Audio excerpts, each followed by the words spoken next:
Hello everyone, कैसे हैं आप सब। उम्मीद करते हैं आप सब अच्छे होंगे। दोस्तों आज जो मैं वीडियो लेके आया हूँ बहुत ही इंपॉर्टेंट वीडियो है कि चैनल मोनेटाइज हो गया अब, लेकिन मेरा पेमेंट सर 21 तारीख को या 22 तारीख को निकल गया है। मेरे पास मेल आया लेकिन मेरे अकाउंट में अभी तक पेमेंट नहीं आया, या कि मैं अकाउंट बना रहा हूँ गूगल एडसेंस का, तो मैं कौन सा बैंक लिंक करूँगा जिसमें मुझे कोई तरह की प्रॉब्लम नहीं होगी। तो इसके लिए मैं आपको बताऊँगा कि आखिर आपको कौन सा बैंक एडसेंस में डालना चाहिए और कौन सा बैंक नहीं डालना चाहिए।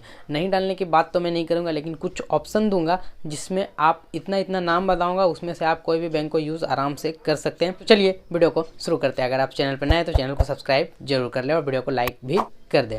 दोस्तों सबसे पहला बात, बैंक भी दो प्रकार के होते हैं, यानी कि एक प्राइवेट बैंक होते हैं और एक गवर्नमेंट बैंक होते हैं। तो मैं बात करता हूँ गवर्नमेंट बैंक की। तो गवर्नमेंट बैंक में सबसे फेमस बैंक जो होता है, जिसे हम और आप सब जानते हैं, वो होता है SBI, state bank of India.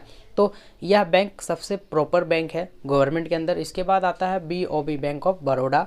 इसके बाद आप एक और बैंक को यूज़ कर सकते हो जिसको BOI, बैंक ऑफ इंडिया कहा जाता है। तो इस प्रकार के तीन गवर्नमेंट बैंक का मैंने एग्जांपल दे दिया।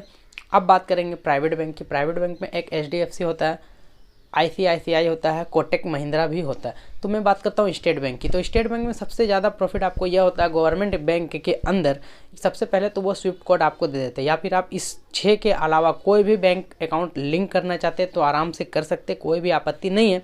लेकिन सिर्फ आपको इतना पता करना होगा कि स्विफ्ट कोड मिलेगा कि नहीं मिलेगा। अगर स्विफ्ट कोड नहीं मिलेगा उस अकाउंट में तो आपको वहाँ पे अकाउंट ओपन नहीं करना है, क्योंकि आपका अकाउंट में पैसा नहीं आएगा, क्योंकि ये वायर ट्रांसफ़र अकाउंट में होता है। तो इसके लिए स्विफ्ट कोड की ज़रूरत पड़ती है। तो बात करते हैं स्टेट बैंक में पेमेंट के बारे में। तो स्टेट बैंक में आपका पेमेंट बहुत ही जल्दी आ जाता है। अगर फास्ट पेमेंट चाहिए, अगर बाय चांस आपका 21 को रिलीज़ हुआ है पेमेंट, तो आपको 21 को शाम में ही मिल जाएगी या 22 तक मिल ही जाएगी।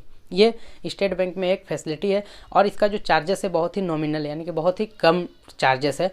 तो यहाँ पे आप आराम से अपना एडसेंस का अर्निंग को ले सकते हैं। लेकिन यहाँ भी एक समस्या होती है कि आपको इस टाइप के बैंक, यानी स्टेट बैंक में भीड़ बहुत देखने को मिलेगी। यानी कि आपका अगर बैंक से बराबर आना जाना रिलेशन है तो आपको थोड़ा प्रॉब्लम पैसा निकालने में हो सकती है। लेकिन बाकी सब चीज़ के लिए, चार्जेस वगैरह के लिए ये बैंक बहुत ही अच्छी है। अब बात करते हैं गवर्नमेंट बैंक में दूसरे बैंक, यानी कि BOB, बैंक ऑफ बड़ौदा के बारे में। तो इसका थोड़ा चार्जेस थोड़ा सा स्टेट बैंक से ज़्यादा है, लेकिन इसमें भी आपको पेमेंट मिल जाता है। लेकिन इसमें पेमेंट मिलने के लगभग 3 से 4 दिन बाद आपके अकाउंट में रिलीज़ होता है पेमेंट। यानी कि अगर बाई चांस आपका पेमेंट 21 को निकला तो आपको 25 तक पहुंचता है। लेकिन इसमें भीड़ आपको कम देखने को मिलती है और 4 दिन अगर वेट कर सकते हैं तो आप इस अकाउंट को भी ओपन करके एडसेंस में डाल सकते हैं। ये भी बहुत अच्छी अकाउंट है, लेकिन इसमें थोड़ा सा चार्जेस स्टेट बैंक की तुलना में ज़्यादा है। कभी किसी कस्टमर को हर महीना पेमेंट लेने से पहले एक ईमेल भेजना पड़ता है। तो यह झंझट है, आप देख लेना आपको क्या सही लगता है और क्या नहीं। और सबसे पहला बात, आप ये जान के रखें कि आप किसी भी अकाउंट को लिंक कर सकते हैं जिसमें स्विफ्ट कोड हो और आपके घर से नज़दीक हो। बाकी 2-4 दिन अगर पेमेंट डिले भी होता है तो कोई इशू नहीं है। अब बात करते हैं प्राइवेट अकाउंट की। यहाँ 2 को मैंने बताया, अब प्राइवेट की बात करते हैं। तो HDFC का एक फ़ायदा यह है कि उसमें भी अकाउंट में जैसे ही आपका पैसा आता है तुरंत आपके अकाउंट में क्रेडिट हो जाता है, लेकिन उसके चार्जेस थोड़े ज़्यादा मिलेंगे आपको। लेकिन आप उससे अगर बाय चांस कंटिन्यूसली आपका पैसा आना जाना ट्रांसफ़र होता है तो आप उसके डायरेक्ट पर्सनली कस्टमर केयर से बात कर सकते हैं, अपने चार्जेस को कम भी करवा सकते हैं। यह फैसिलिटी कन्वर्सेशन की देती है HDFC बैंक।